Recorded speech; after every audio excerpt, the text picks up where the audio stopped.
又到咗換 bra 嘅時候啦，最近咧成日喺 IG 咧都見到有間好紅嘅內衣店咧，叫做 Good Bra Fit，約咗時間上嚟試身，轉頭就話俾大家知體驗點樣。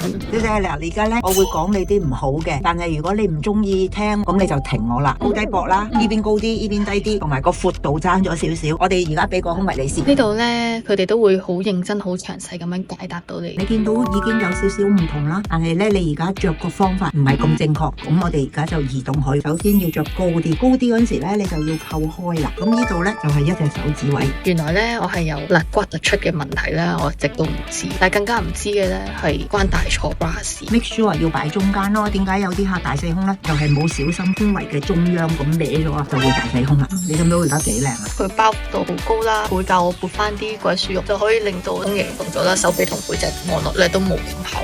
咁見到呢度其實都好正啦，個私隱度都好高，都好舒服嘅。好似我咁唔知自己有冇啲咩身形上嘅問題咧，都可以約上嚟試下身。